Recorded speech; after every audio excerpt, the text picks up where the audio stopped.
ಶೀಘ್ರವೇ charge sheet ಅನ್ನ ಸಲ್ಲಿಕೆಯನ್ನ ಮಾಡಲಾಗುತ್ತೆ. ಮಾಡಲೇಬೇಕು. 90 ಡೇಸ್ ಅಷ್ಟೇ ನಿಮ್ಗೆ ಸಮಯಾವಕಾಶ ಇರುತ್ತೆ. ಪೊಲೀಸರು ಸಿದ್ಧತೆಯನ್ನ ಮಾಡಿಕೊಂಡಿದ್ದಾರೆ. FSL ವರದಿಯನ್ನ ಆಧರಿಸಿ ಚಾರ್ಜ್ ಶೀಟ್ ಅನ್ನ ಸಲ್ಲಿಕೆಯನ್ನ ಮಾಡ್ತಾರೆ. ಈ ವಾರ ಅಥವಾ ಸೆಪ್ಟೆಂಬರ್ ಮೊದಲ ವಾರದಲ್ಲಿ ಸಲ್ಲಿಕೆ ಆಗುತ್ತೆ. ಕಾರಣ ಇಷ್ಟೇ, ಜೂನ್ 8ನೇ ತಾರೀಕಿಗೆ ರೇಣುಕಾಸ್ವಾಮಿಯ ಕೊಲೆ ಆಗುತ್ತೆ. ಜೂನ್ 9ನೇ ತಾರೀಕಿಗೆ ಇವರನ್ನ ಅರೆಸ್ಟ್ ಮಾಡ್ತಾರೆ. ಜೂನ್ 9 ಅಂತಂದ್ರೆ ಜುಲೈ 9, ಆಗಸ್ಟ್ 9, ಸೆಪ್ಟೆಂಬರ್ 9, 3 ತಿಂಗಳಾಗುತ್ತೆ. ಅಂದ್ರೆ 90 ದಿನಗಳು ಚಾರ್ಜ್ ಶೀಟ್ ಅನ್ನ ಸಲ್ಲಿಕೆ ಮಾಡಕ್ಕೆ 90 ದಿನಗಳ ಕಾಲಾವಕಾಶ ಇರುತ್ತೆ. ಹಾಗಾಗಿ ಸೆಪ್ಟೆಂಬರ್ ಮೊದಲ ವಾರ ಅಂತಿದ್ದಾರೆ. 9ನೇ ತಾರೀಕಿನ ಒಳಗಡೆನೆ ಈ ಚಾರ್ಜ್ ಶೀಟ್ ಅನ್ನ ಸಲ್ಲಿಕೆಯನ್ನ ಮಾಡಬೇಕಾಗತ್ತೆ.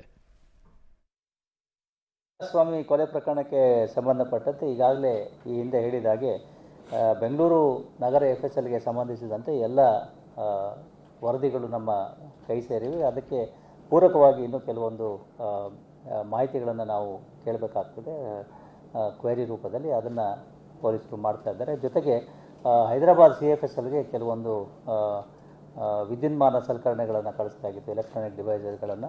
ಅವುಗಳ ಪರಿಶೀಲನೆ ಕೂಡ ಮುಗಿದಿದೆ ಅಂತ ಹೇಳಿ ಮಾಹಿತಿ ಬಂದಿದೆ. ಅದರ ಆಧಾರದ ಮೇರೆಗೆ ಅವರು ಕೂಡ ಆ ವರದಿಗಳನ್ನು ನೀಡಲಿದ್ದು, ಈ ಎರಡೂ FSLಗಳ ವರದಿಗಳು ಬಂದ ನಂತರದಲ್ಲಿ ಆದಷ್ಟು ಶೀಘ್ರದಲ್ಲಿ ನಾವು ಅಂತಿಮ ವರದಿಯನ್ನು ನ್ಯಾಯಾಲಯಕ್ಕೆ ಸಲ್ಲಿಸಲಿಕ್ಕೆ. ಸೊ ಇದು ಕಮಿಷನರ್ ಆಯುಕ್ತರಾದಂಥ ದಯಾನಂದ್ ಅವರು ಹೇಳಿಕೆಯನ್ನು ಕೊಟ್ಟರು, ಪೊಲೀಸ್ ಕಮಿಷನರ್ ದಯಾನಂದ್ ಅವರು. ಸೊ ಅವರ ಈ ಮಾತುಗಳು ಈಗ ಸ್ಪಷ್ಟತೆ ಸಿಗ್ತಾ ಇದೆ. ದರ್ಶನ್ ಕೇಸ್ನಲ್ಲಿ ನಟ ಚಿಕ್ಕಣ್ಣಗೆ ಸಂಕಷ್ಟ ಫಿಕ್ಸ್ ಅಂತಿದ್ದಾರೆ. 164ನ ಅಡಿಯಲ್ಲಿ ಹೇಳಿಕೆಯನ್ನು ದಾಖಲು ಬಳಿಕ ಈಗ ದರ್ಶನ್ ಭೇಟಿಯಾಗಿದ್ದಾರೆ. ಪರಪ್ಪನ ಅಗ್ರಹಾರದಲ್ಲಿ ದರ್ಶನ್ ಭೇಟಿಯಾಗಿದ್ದರೆ ಚಿಕ್ಕಣ್ಣ. ಇದೀಗ ಚಿಕ್ಕಣ್ಣ ವಿರುದ್ಧ ಕ್ರಮಕ್ಕೆ ಪೊಲೀಸರು ಮುಂದಾಗಿದ್ದಾರೆ. ಮತ್ತೆ ನೋಟಿಸ್ ಕೊಟ್ಟು ವಿವರಣೆಯನ್ನ ಕೇಳುವಂತಹ ಸಾಧ್ಯತೆ ಇದೆ. ಚಿಕ್ಕಣ್ಣವು ಕೂಡ ಇಲ್ಲ ಸಾಕ್ಷಿಯಾಗಿ ಕನ್ಸಿಡರ್ ಮಾಡ್ತಾ ಇದ್ರಂತೆ.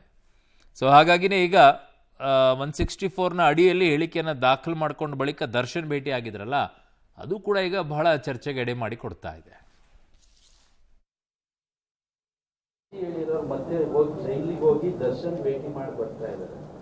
ಆ ಅಂಶ ನಮ್ಮ ಪರಿಶೀಲನೆಯಲ್ಲಿದೆ. ಅದು ಯಾವ ರೀತಿ ಕಾನೂನಾತ್ಮಕವಾಗಿ ಪರಿಶೀಲಿಸಿ ಅದರ ಮೇಲೆ ಮುಂದಿನ ಕ್ರಮವನ್ನು ಕೈಗೊಳ್ತೇವೆ.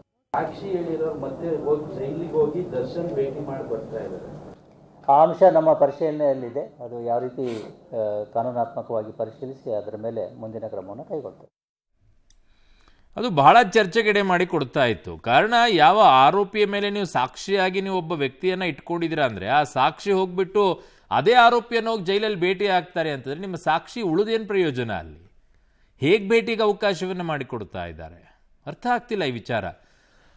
ಆಮೇಲೆ ಅದ್ರ ಜೊತೆಗೆ ಅವರು ಸಾಕ್ಷಿಯನ್ನಾಗಿ ನನ್ನ ಕನ್ಸಿಡರ್ ಮಾಡಿದ್ದಾರೆ ಅಂತಂದಾಗ ಹೋಗಿ ಅವರು ಭೇಟಿ ಆಗಕ್ಕಾದ್ರೂ ಅವರಾದರೂ ಹೇಗೆ ಹೋಗ್ತಾರೆ ಅಂತ ಗೊತ್ತಿಲ್ಲ. ಈ ವಿಚಾರದಲ್ಲಿ ಬಹಳ ಪ್ರಮುಖವಾಗಿ ಹೋಗುತ್ತೆ.